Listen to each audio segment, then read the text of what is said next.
গ্রাম বাংলার একটা অতি সাধারণ সবজি, খেতে কিন্তু অসাধারণ। তার জন্য লাগছে আলু, কচু, ঝিঙে, পটল, বেগুন, একটা পেঁয়াজ।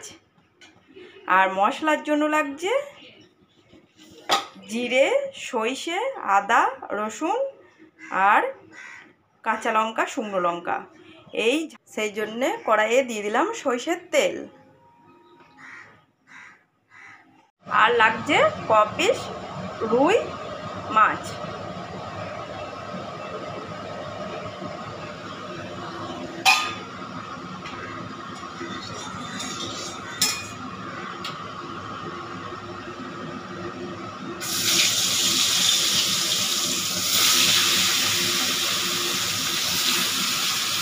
দিলে সব একসাথে বেটে নিতে হবে।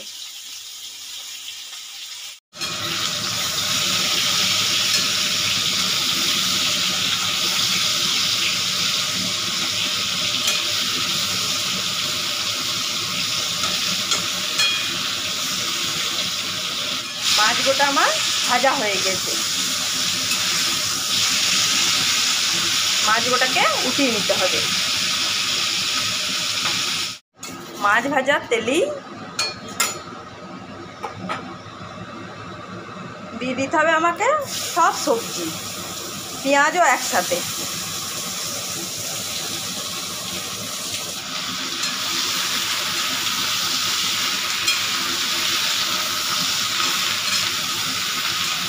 সবজিটাকে ভেজে নিতে হবে। সবজিটা ভালো হওয়ার জন্য একটাই টিপ, কারণ গ্যাসটাকে কমিয়ে ঢাকা দিয়ে দিয়ে ভালো করে সবজিটাকে ভেজে নিতে হবে।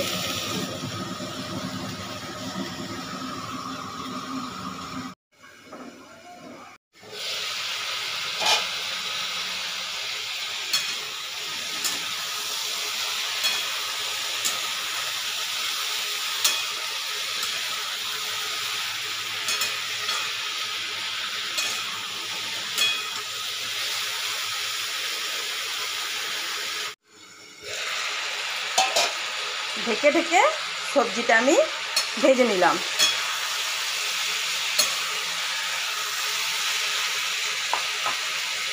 এই সময় দিয়ে দিতে হবে বেটে রাখা শিলে সব মশলাটা।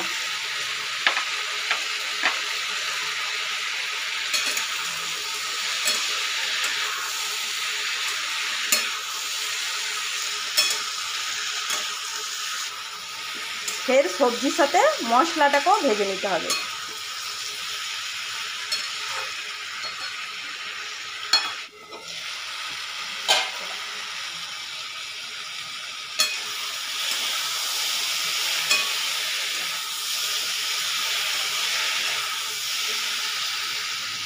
সময় দিয়ে দিতে হবে স্বাদ অনুযায়ী নুন, দিতে হবে হলুদ।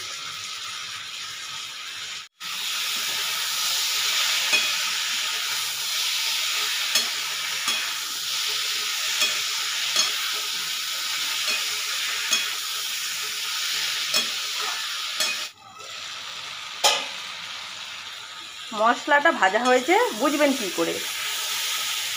কড়াইয়ের তলাটা লেগে যাবে।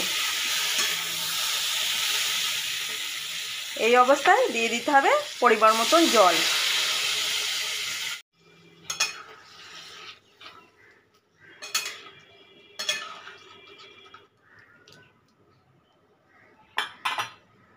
দিয়ে দিতে হবে একটা ঢাকা সবজিগুলো সেদ্ধ করার জন্য।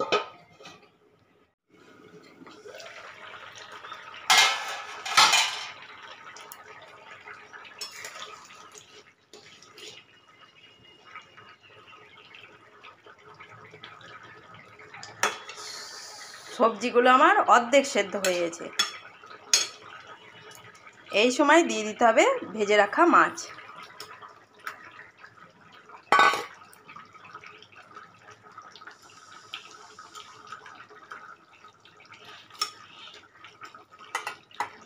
ফের দিয়ে দিতে হবে একটা ঢাকা।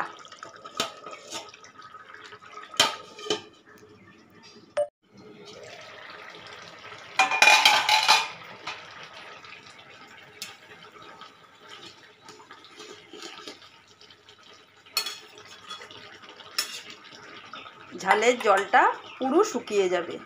যত শুকিয়ে যাবে তত খেতে ভালো হবে।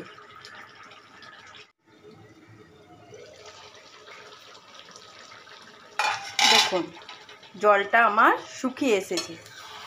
এইভাবেই রেডি হয়ে গেল আমার সব রকম সবজি দিয়ে মাছের ঝাল। সব রকম সবজি দিয়ে মাছের ঝাল এইভাবে একবার বানান আর খান। গরম গরম ভাত আর কলাইয়ের ডাল আর এই রকম ঝাল।